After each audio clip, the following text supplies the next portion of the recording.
Hello student, आपका हमारे इस क्लास 12 की फिजिक्स क्लास में बहुत बहुत स्वागत है। उम्मीद करते हैं सब लोग अच्छे होंगे और अपने बोर्ड एग्जाम की तैयारी अच्छे से कर रहे होंगे।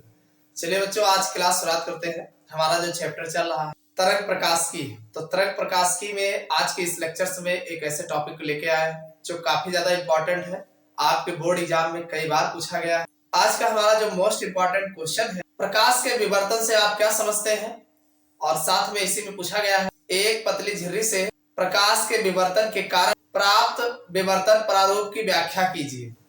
ये क्वेश्चन आपके बोर्ड एग्जाम में जो है 2016, 17, 19 और 22 में लगातार इस तरीके से पूछा गया है। इसी क्वेश्चन को दूसरे तरीके से पूछा गया है, एक पतली झिर्री से होने वाले प्रकाश के विवर्तन की विवेचना विवर्तन प्रतिमान खींच कर कीजिए। इस तरीके से भी पूछा गया है कई बार। और इसी क्वेश्चन को ऐसे भी पूछा गया है जो आपके बोर्ड एग्जाम में कई बार पूछा गया, किसी पतली झिर्री द्वारा एक वर्णी प्रकाश के विवर्तन की विवेचना कीजिए तथा केंद्रीय उच्च कोणीय चौड़ाई ज्ञात कीजिए। ये क्वेश्चन आपके बोर्ड एग्जाम में जो है 2016, 17, 18, 22, 23 इस तरीके से पूछा गया। तो इस तरीके से ये क्वेश्चन कई तरीके से आपके बोर्ड एग्जाम में पूछा गया है, तो काफी ज्यादा इंपॉर्टेंट है। तो चलिए इस क्वेश्चन को देखते हैं।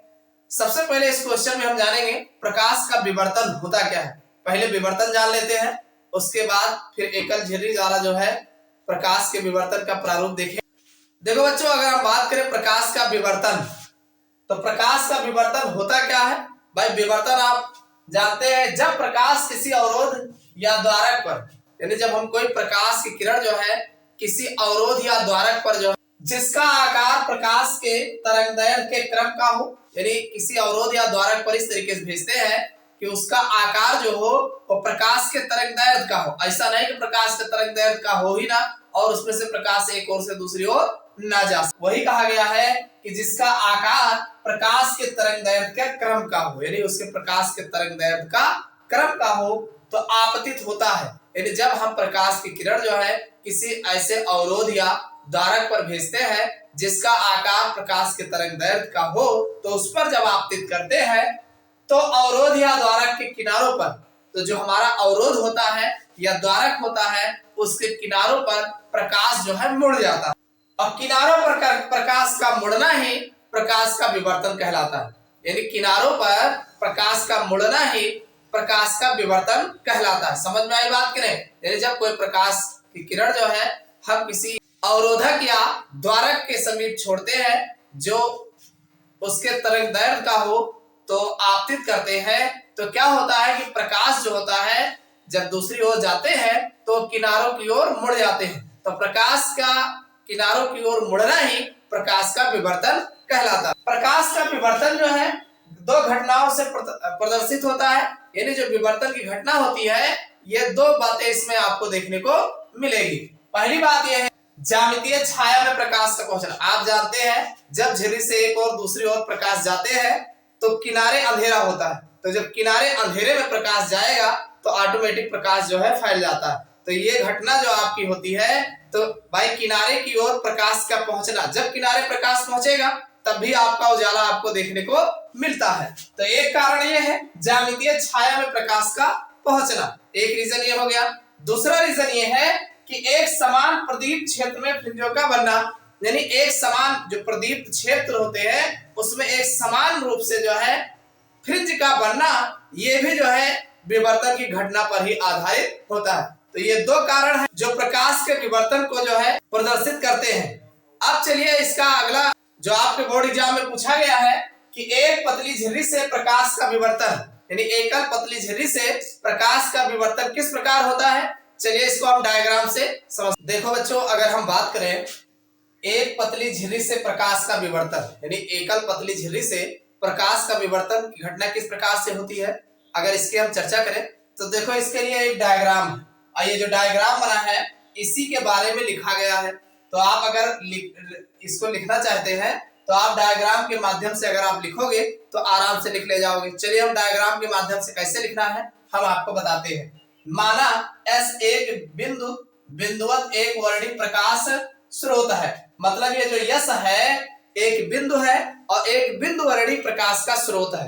यानी यहाँ से एक बिंदु है, पॉइंट है, तो जाहिर सी बात है यहाँ से प्रकाश की किरणें जो है निकलना शुरू होंगी। तो ये कहा गया यस एक बिंदुवत एक वर्णी प्रकाश स्रोत है। यह लेंस L1 के प्रथम फोकस पर रखा है। आप देख रहे हैं एक लेंस लगा है L1, इसका प्रथम फोकस जो है वहीं पर ये यस जो है बिंदु जो है रखा गया है।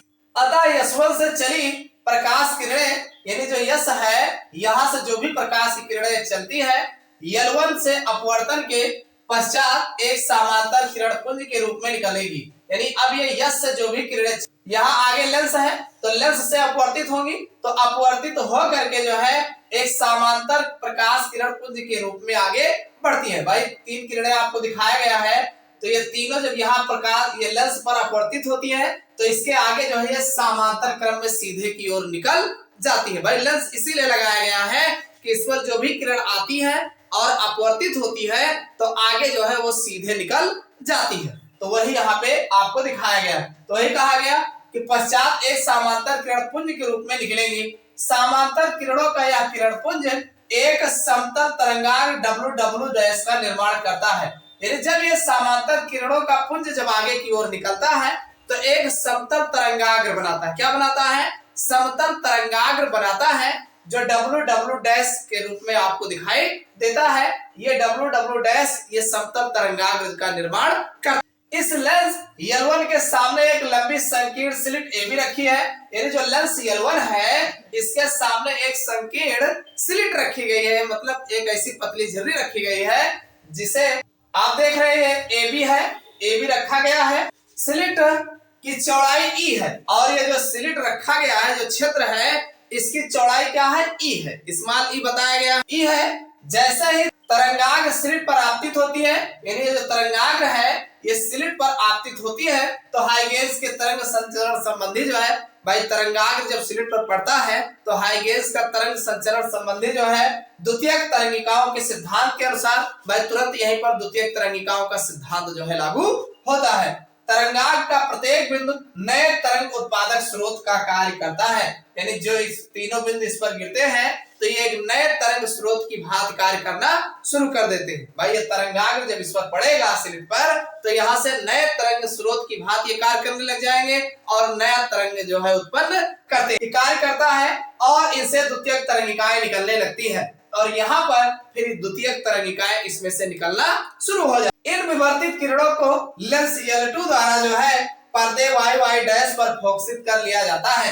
यानी यहाँ से जो किरणें निकलती है, एक दूसरा लेंस L2 आगे लगा हुआ है और ये L2 जो है इसको पर्दे पर जो है Y' का एक पर्दा होता है, इसी पर्दे पर जो है इसको फोकसित कर लिया जाता है। इस प्रकार पर्दे पर विवर्तन प्रारूप प्राप्त होता है और फिर जो है पर्दे पर जो है विवर्तन प्रारूप प्राप्त होता है। यही बातें आपको लिखा गया है, यही बताया गया। देखो इसमें S1 जो है एक वर्णी बिंदु स्रोत है जहां से ये प्रकाश की किरणें जो है निकलना प्रारंभ करती है और L1 एक लेंस लगा हुआ है। ये क्या करता है? इन सभी प्रकाश किरणों को जो है ये एक तरंगाग्र आगे W' का निर्माण करते हैं और इस L1 लेंस के आगे जो है ये जो प्रकाश किरणें लेंस पर पड़ती हैं इसको समांतर क्रम में जो है भेजती है। यानी ये लेंस का काम होता है, ये किरणें अपवर्तित होती हैं और समांतर रूप में जो है आगे की ओर बढ़ती है और एक समांतर तरंगाग्र W' का निर्माण करते हैं। और इस L1 लेंस के आगे एक वर्णी प्रकाश की झिर्री जो है रखी हुई होती है AB, जिसे AB कहा गया, समतल झिर्री है। अब यहाँ पर और AB की चौड़ाई जो है वो E है। अब देखो अब यहाँ से जो किरणें इस पर झिर्री पर पड़ती है तो यहाँ से हाइगेंस के तरंग संचरण की तरंगिकाओं का जो सिद्धांत लागू होता है, ये क्या करते हैं, एक प्रकाश को ये भी जो है क्या करते हैं, यहाँ से द्वितीयक तरंगिकाएं निकलना शुरू हो जाती। तो भाई देख रहे हैं आप, एक किरणें जो है दो तरंगों में जो है इस तरीके से विभक्त हो जाती है और ये तरंगे आगे जब बढ़ती है तो दूसरा लेंस L2 लगा होता है और ये क्या करता है, इसको पर्दा Y' पर जो है इसको फोकसित कर लेता है। P0 जो है पर्दे पर जो है प्राप्त होता है। समझ में आया नहीं? तो ये इस प्रकार पर्दे पर विवर्तन प्रारूप प्राप्त होता है। प्रकाश का विवर्तन का जो प्रारूप है आपको पर्दे Y' पर प्राप्त होता है। समझ में आई बात? यानी एक पतली झिल्ली से प्रकाश का विवर्तन जो है किस तरीके से आपको प्राप्त होता है, ये इसका डायग्राम हो गया और इसी के बारे में लिखा गया। अब चलिए इसकी व्याख्या कैसे करना है उसको भी देख लेते हैं। देखो बच्चों, अगर हम बात करें व्याख्या की तो विवर्तन प्रारूप में P0 पर बना दीप्त बैंड, ये आपका जो P0 है, यहाँ पर ये दीप्त बैंड होता है और जो केंद्रीय उच्चिष्ट अथवा मुख्य उच्चिष्ट कहलाता है। यानी ये जो P0 होता है इसे हम केंद्रीय उच्चिष्ट अथवा मुख्य उच्चिष्ट कहा जाता है तथा इनके दोनों ओर घटित तीव्रता के, भाई इसके इधर हो चाहे इधर हो, घटित तीव्रता के दीप्त बैंड गौड़ उच्चिष्ट कहलाते हैं। यानी जो घटती हुई तीव्रता आपको दिखाई देती है उसे गौड़ दीप्त बैंड गौड़ उच्चिष्ट कहलाते हैं। यानी उन्हें हम गौड़ उच्चिष्ट कहा जाता है। दो कर्मागत दीप्त बैंडों के बीच, यानी जो दीप्त बैंड होते हैं उनके बीच में जो है स्थित अदीप्त बैंड को निम्निष्ट कहा जाता है। अदीप्त बैंड जो होते हैं उन्हें निम्निष्ट कहा जाता है।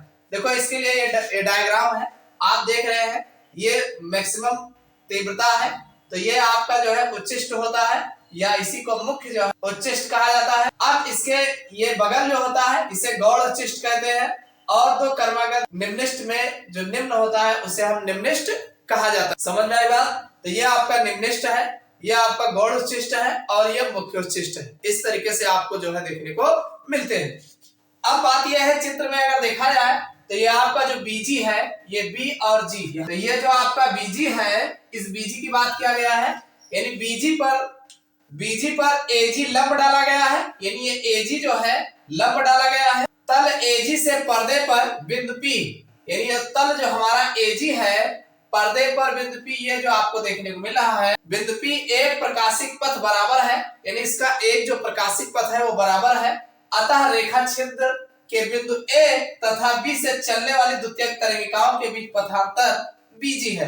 यानी भाई यहाँ से जो किरणें चल रही हैं इनके बीच जो पथांतर है वो बीजी बताया गया। ठीक, तो अगर हम बीजी बराबर लैम्डा मान लें, क्या मान लें? बीजी बराबर लैम्डा अगर मान लिया जाए तो आप लिख सकते हैं बीजी बराबर ए बी साइन थीटा। भाई यहाँ पर अगर देखा जाए तो इसके हिसाब से अगर आप देखते हैं तो बीजी अगर देखा जाए, आप जानते हैं साइन थीटा बराबर होता है लंब बटा कर्ण होता है। क्या होता है? लंब बटा कर्ण होता है। तो भाई साइन थीटा ये हो जाएगा आपका बीजी। भाई इस त्रिभुज में अगर देखा जाए तो ये आपका बीजी हो जाएगा और बटे ये आपका ए बी हो जाएगा। ए बी, भाई ये बीजी बटा ए बी हो जाएगा। तो यहां से जब आप देखोगे तो ये आपका बीजी बराबर जो है ए बी साइन थीटा जो है निकल के आ जाएगा। यानी इस त्रिभुज में अगर आप देखते हैं तो यहाँ ये कोण है, तो इस कोण के हिसाब से अगर देखा जाए तो ये लंब हो जाएगा और ये कर्ण हो जाएगा।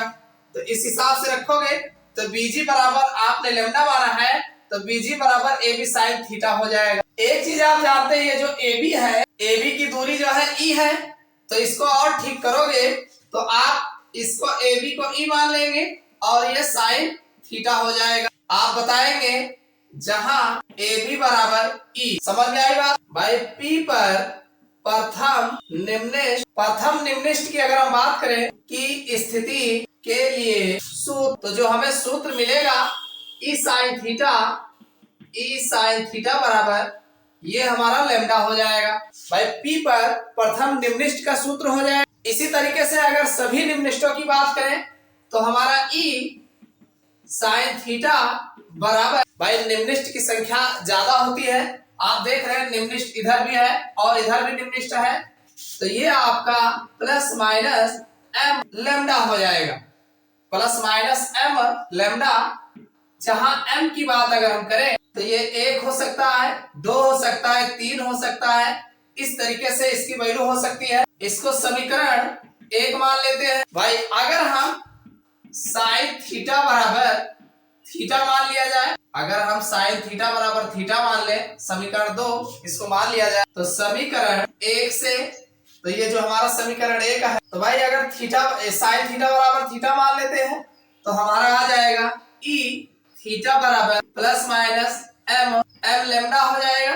भाई यहाँ पर प्लस माइनस एम लैम्डा हो जाएगा। साइन थीटा की वैल्यू अगर हम थीटा मान लेते हैं और अगर हम यहाँ पर थीटा की वैल्यू निकालते हैं तो ये प्लस माइनस एम तो रहेगा ही, लैम्डा बाई ई हो जाएगा। ये समीकरण हमारा 3 हो जाएगा। तो अगर हम थीटा की वैल्यू 0 भी रख सकते हैं, plus minus lambda by E हो सकता है, फिर plus minus 2 lambda by E हो सकता है, फिर plus minus 3 lambda by E हो सकता है। तो इस प्रकार अगर देखा जाए तो कर्मागत उच्चिष्ट और निम्निष्ट स्थितियां जो है इस तरीके से आपको प्रदर्शित करते हैं। तो उम्मीद करता हूं इतनी बातें आपको समझ में आ गया होगा कि किस तरीके से ये मुख्य उच्चिष्ट के बगल जो है गौड़ शिष्ट और निम्निष्ट की जो ये तीव्रताएं होती है, कोणीय स्थितियां जो होती है इस तरीके से आपको प्राप्त होती है। समझ में आ गया होगा, कुछ नहीं करना है भाई। आप जानते हैं यहाँ पर ये जो बीजी है तो बीजी के ऊपर एजी जो है लंब डाला गया है। अगर आप बीजी बराबर लेमडा मान लें, यानी ये जो बीजी है अगर इसको लेमडा मान लिया जाए तो बीजी बराबर ए बी साइन थीटा यहाँ से आप निकाल लेंगे इस त्रिभुज से। भाई ये कोण आपका थीटा है तो ये आपका ई साइन थीटा यहाँ पे बन जाएगा। भाई आप ए बी बराबर यहाँ पर ए बी की वैल्यू ई है तो ई साइन थीटा आ जाएगा। अब प्रथम निम्निष्ट की स्थिति के लिए अगर देखा जाए तो ई साइन थीटा बराबर लेमडा होगा और इसी तरीके से ई साइन थीटा बराबर प्लस माइनस एम लेमडा हो जाएगा। एम की वैल्यू इसमें से 1 2 3 कुछ भी हो सकता है। समीकरण 1 आप मान लीजिएगा, दूरियां बहुत कम है तो इसे हम साइन थीटा को थीटा मान लेते हैं। तो समीकरण 1 से अगर देखा जाए तो ई थीटा बराबर आपका प्लस माइनस एम, यानी ये साइन थीटा को थीटा अगर मान लिया जाए यहाँ पर तो यही समीकरण इस तरीके से मिल जाएगा। अगर हम थीटा की वैल्यू ज्ञात करना चाहें तो प्लस माइनस एम तो रहेगा और ये लेमडा बाई ई हो जाएगा। ये समीकरण 3 होगा। इस तरीके से थीटा बराबर अगर आप 0 रखेंगे, 0 plus minus lambda by E plus minus 2 lambda by E plus minus 3 lambda by, इस तरीके से आपको उच्चिष्ट और निम्निष्ट की जो है क्रमागत जो है स्थितियां प्राप्त होती है। समझ में आ गया होगा। चलिए अब हम जो है केंद्रीय उच्चिष्ट की चौड़ाई के लिए व्यंजक किस तरीके से निकालते हैं इसको भी जान लेते हैं। देखो बच्चों, अगर हम बात करें कि केंद्रीय उच्चिष्ट की चौड़ाई के लिए व्यंजक, तो इसका व्यंजक कैसे निकालते हैं। एक बात आप अच्छे से जानते हैं कि केंद्रीय उच्चिष्ट के दोनों ओर, यानी जो आपने उच्चिष्ट देखा था तो उच्चिष्ट के दोनों साइड में जो निम्निष्ट होते हैं तो दोनों और निम्निष्ठों के बीच की कोणीय दूरी, यानी उनके बीच की जो कोणीय दूरी होती है वो केंद्रीय उच्चिष्ट की चौड़ाई कहलाती है। वही केंद्रीय उच्चिष्ट की चौड़ाई कहलाती है। इसको आप इस तरीके से लिख सकते हैं, केंद्रीय उच्चिष्ट की कोणीय चौड़ाई। भाई इसको आप थीटा बराबर आप जानते हैं। देखो भाई दोनों ओर की बात हो रही है तो आप क्या करेंगे, थीटा प्लस थीटा कर लेंगे, यानी 2 थीटा जोड़ेंगे तो 2 थीटा हो जाएगा। आप जानते हैं ये 2 रहेगा ही रहेगा और थीटा की वैल्यू लेमडा बाई ई है तो ये आपका 2 लेमडा बाई ई हो जाएगा। आप बताएंगे यदि लेंस L2, ये जो लेंस L2 है की फोकस दूरी F हो जाए। भाई जो L2 है इसकी फोकस दूरी अगर F मान लिया जाए, जो रेखा छिद्र AB के समीप रखा हो। भाई ये L2 जो है रेखा छिद्र AB के समीप रखा हो तो इससे दूरस्थ पर्दे पर केंद्रीय उच्चिष्ट की रैखिक चौड़ाई। देखो भाई ये जो आपका L2 है ये इसके नजदीक रखा गया हो तो जिसकी फोकस दूरी F है, तो अगर हम बात करें इस दूरस्थ जो पर्दे पर केंद्रित उच्चिष्ट की रैखिक चौड़ाई जो, तो इसको आप लिख सकते हैं साइन थीटा बराबर x अपान f। भाई साइन थीटा बराबर x अपान f लिखा जा सकता है। इसको समीकरण 1 बना लीजिए, जहां x बराबर केंद्रीय उच्चिष्ट से प्रथम निम्निष्ठ की रैखिक दूरी। भाई जहां पर अगर x की अगर हम बात करें तो केंद्रीय उच्चिष्ट से प्रथम निम्निष्ठ की रैखिक दूरी अगर x माना जाए तो ये आपका बने। इसी तरीके से अगर हम प्रथम निम्निष्ठ की बात करें, प्रथम निम्निष्ठ के लिए तो आप जानते हैं ई साइन थीटा बराबर लेमडा से। भाई हम जानते हैं ई साइन थीटा बराबर लेमडा होता, तो अगर हम साइन थीटा की बात करें तो लेमडा बाई ई होगा। यह समीकरण आपका 2 बन जाएगा। ये समीकरण 1 है, समीकरण 2 तो आप करें बताएंगे समीकरण 1 व 2 की तुलना से। समीकरण 1 और 2, यहाँ भी साइन थीटा है यहाँ भी साइन थीटा है तो आप लिख सकते हैं x अपान f बराबर लेमडा अपान ई हो जाएगा। इसको और ठीक करोगे, अगर आप x बराबर निकालते हैं तो f लेमडा हो जाएगा, f लेमडा अपान। तो इस तरीके से अगर देखा जाए केंद्रीय उच्चिष्ट की रैखिक चौड़ाई, तो भाई रैखिक चौड़ाई अगर देखा जाए तो इसको आप 2x कर सकते हैं और x की वैल्यू इतना है तो आपका 2 हो जाएगा और x की जगह पे f लेमडा अपान ई हो जाएगा। तो यही आपका केंद्रीय उच्चिष्ट की रैखिक चौड़ाई जो है आपको देखने को मिल जाएगी। अब ये केंद्रीय उच्चिष्ट की जो रैखिक चौड़ाई होती है, हमने आपको अभी अभी इससे बताए थे भाई, ये आपका ये उच्चिष्ट होता है और इसके बगल जो है इस तरीके से आपको देखने को मिलते हैं। तो केंद्रीय उच्चिष्ट, ये बीच वाला जो है केंद्रीय उच्चिष्ट होता है। दोनों ओर निम्निष्ठों के बीच की कोणीय दूरी, यानी ये जो निम्निष्ठ होते हैं दोनों ओर, इनकी बीच की जो दूरी होती है केंद्रीय दूरी, ये आपका केंद्रीय उच्चिष्ट की चौड़ाई कहलाती। भाई निम्निष्ठ, दोनों निम्निष्ठों के बीच की दूरी जब आप देखोगे तो यही आपकी केंद्रीय उच्चिष्ट की चौड़ाई कहा जाता है। तो आपको यह बताया गया कि केंद्रीय उच्चिष्ट की कोणीय चौड़ाई अगर हम देखा जाए तो भाई थीटा प्लस थीटा, आप जानते हैं इसको थीटा माना गया है। तो अगर आप थीटा दो थीटा जोड़ते हैं तब आपका 2 थीटा होता है और थीटा की वैल्यू लैम्डा बाई ई होता है। एक थीटा की वैल्यू लैम्डा बाई ई होता है, तो यह आपका बराबर 2 लैम्डा बाई ई हो जाएगा। अब यदि लेंस L2 की फोकस दूरी, यानी ये जो L2 है इसकी फोकस दूरी अगर हम F हो जाए, जो रेखा क्षेत्र AB के समीप रखा हो, यानी जो AB है रेखा क्षेत्र इसी के समीप रख दिया जाए, तो इससे दूरस्थ पर्दे पर केंद्रीय उच्चिष्ट की जो चौड़ाई बनेगी वो साइन थीटा बराबर x अपान f हो जाएगा। क्या हो जाएगा? साइन थीटा बराबर x अपान f मान लिया जाए, तो यह आपका समीकरण 1 बन जाएगा, जहां x केंद्रीय उच्चिष्ट से प्रथम निम्निष्ठ की रैखिक दूरी है। यानी x कौन है? केंद्रीय उच्चिष्ट से प्रथम निम्निष्ठ की रैखिक दूरी है। ये केंद्रीय उच्चिष्ट ये यहां मान लीजिए और इसके निम्निष्ठ की प्रथम दूरी इसको आप मान सकते। तो अब प्रथम निम्निष्ठ के लिए ई साइन थीटा बराबर लैम्डा, ये आपने अभी अभी इससे पहले निकाला था, तो इससे अगर देखेंगे तो साइन थीटा बराबर लैम्डा बाई ई हो जाएगा। ये समीकरण 2 है। इन दोनों को अगर बराबर करते हैं तो x अपान f बराबर लैम्डा बाई ई, यानी x बराबर 2, ये आपका f लैम्डा ई हो जाएगा। क्या हो जाएगा? इसी से निकालोगे तो ये आपका x बराबर f लैम्डा ई हो जाएगा। एक चीज आप जानते हैं भाई, जितनी दूरी इधर लोगे उतनी दूरी इधर लोगे तभी तो चौड़ाई निकलेगी। तो वही कहा गया केंद्रीय उच्चिष्ट की रैखिक चौड़ाई जो होगी 2x हमारा होगा।